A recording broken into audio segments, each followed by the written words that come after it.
We talked about this earlier in the week. More than 500,000 new students will be heading off to universities across the UK this term, with a record number of admissions expected despite the COVID complications. But white males from low-income families are the least likely group going. This is according to the most recent figures from the Department for Education. In her first statement as Prime Minister, you might remember this, here's what Theresa May said. If you're a white working class boy, you're less likely than anybody else in Britain to go to university. That would have shocked some people if you listen to some of the current narratives out there about where the winners and losers in life are. 4 years later, however, nothing has changed. In fact, it's got slightly worse. Only 13% of male white British free school meal pupils go on to higher education by the age of 19. That's the worst of any one group. What has gone wrong? Ben Bradley is the Conservative MP for Mansfield. He's been campaigning on this very issue. Afternoon to you, Ben. Where has this gone wrong? Because just to go back to something I said a second ago, a lot of the current headlines suggest that this isn't the current situation, that, you know, white working classes are a privileged group. They do rather well out of life. What's happened here? Yeah, there is always that stereotype, isn't there? And it's frustrating in many ways that we end up in that position. You know, you've got all of this kind of Black Lives Matter conversation and everything like that goes on, but the figures don't lie. And it's not just university admissions. If you look at the most likely to drop out of school with no qualifications, it's the same thing. It's white working class boys. And it seems to have often been a kind of unpopular narrative, doesn't it? It's a controversial thing to talk about these days, which is perhaps why it doesn't get the same airtime as it should. In terms of changing it, I mean, that's easier said than done, isn't it? I mean, what are you making of the reasons behind it, and what do we do to try and change it? There are lots of reasons behind it, and you're right. No, it's not an easy thing to fix. Certainly not something that can be done overnight. There's a real misunderstanding or lack of connection with what I would call a kind of white working class culture in many ways, or the history of working class industrial towns like Mansfield that I represent, that has a different outlook and a different kind of way of doing things perhaps than certainly than London and places like that. But we govern from those metropolitan viewpoints, don't we? And from a very middle class perspective, I think we're often guilty of imposing our kind of middle class politicians' aspirations on young lads in places like Mansfield who might not share them. And there are also the societal problems that come with it, you know, particularly the poorest kids. There are estates in Mansfield where you wouldn't call them working class because largely people don't work. But actually where the societal problems, the drugs, the crime, the other kind of cultural breakdowns there mean that the kids are kind of stuffed from the very beginning. And so there's a much earlier and deeper fix to that problem, I think, than just looking at university. But that yeah, indeed, and we'll come back to that in a second, but I guess that was the narrative. We often focused on young black kids. There were times when this statistic was young black working class boys, and I'm assuming, Ben, you might be able to tell me differently, a huge focus went into addressing that, and that's right and proper, but in doing so, perhaps another group got left behind? I think there's a bit of that. I mean, there are obviously, you know, race is not the only factor, clearly, True. and there are all sorts of things that need to be done in terms of supporting disadvantaged children, full stop. And I would like to be in a position where you can take the kind of identity politics out of it. But unfortunately, we've ended up in a position where, as you say, you know, quite rightly, there's been lots of support put in place for BME kids. You've seen London Challenge, for example, huge amounts of money gone into the poorest parts of London, maybe perhaps a north-south divide rather than a race one. But that hasn't happened in the most disadvantaged parts of the rest of the country.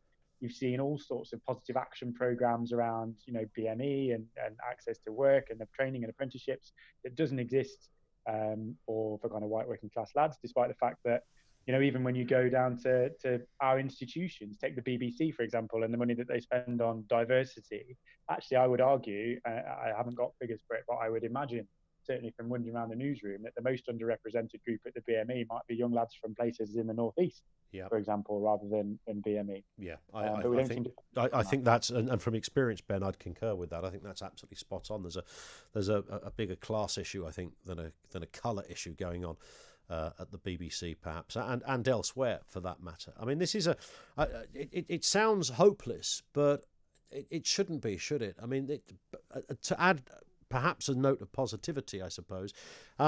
Not every kid wants to go to university. So should the focus not necessarily be on getting poorer white kids into university, but getting poorer white kids to follow their dreams, wherever that happens to be? Exactly that. And I said earlier, I think we often impose our kind of middle class aspiration on kids, and they don't all share it. You know, we've had this drive to send everybody to university, but we know more and more that a lot of young people coming out of university aren't getting the outcomes they've been promised. We've quite rightly, I think, got a drive from the DFE to rebalance that with technical vocational learning, with college, and we saw announcements this week, the kind of lifetime skills guarantee that perhaps rebalances things with vocational learning a little bit more. I think that's really important. Yeah. But to me, you know, the education system is exactly what you've said. It's picking out from our children, you know, what are your talents, what are your interests, and how do we support you to find qualifications, to find work in those that are relevant to those talents. Whereas at the minute, we seem to drive everybody down that one alleyway, don't we, in terms of academic qualifications, GCSE, A-level, university. There are all sorts of financial kind of perverse incentives as to why that's the case, but also inflexibilities in the system as well. I think there's all sorts we can do to fix it, is the positive thing. And it starts with early years, and it starts with, you know, that first kind of 1,000 days or whatever before you start primary school even, and supporting the most disadvantaged families. Because all the figures suggest if you haven't done it by primary school, you're almost, you know, fighting an uphill battle. But actually, as we go through the system, you know, the biggest battle for me is not even the education part, it's the cultural and social capital that young lads don't have in our part of the world up in Mansfield. You know, you've got even with great schools, what's the life experience for these lads who don't leave the town in many cases? They don't get to go out and do things people in other places do. Great to have you on. Listen, Ben, we appreciate your time. We will speak again, I'm sure. Ben Bradley, who's the Conservative MP for Mansfield. It's a really serious issue in terms of education, but it's not, as Ben was saying there, it's not just about sending kids to university, although the proportion remains, even, you know, of those that might want to go.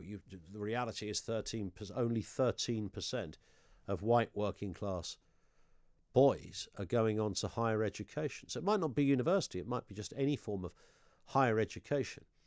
But it's also the sense of hopelessness for anything else, for that matter. The idea that and it's quite hard, isn't it, to get, you know, I grew up in a very working class area. And only as I've got older and speak to other people, do I realise there are areas that are more working class, if that makes sense, or more desperate, if that makes sense. You know, our neck of the woods was kind of all right. It was a bit sort of Mike Lee in the sense that it was mostly kind of happy, but nobody had anything. And I guess the collective lack of opulence formed some kind of bond, perhaps. But it was, you know, it was tough. Of course, it was tough.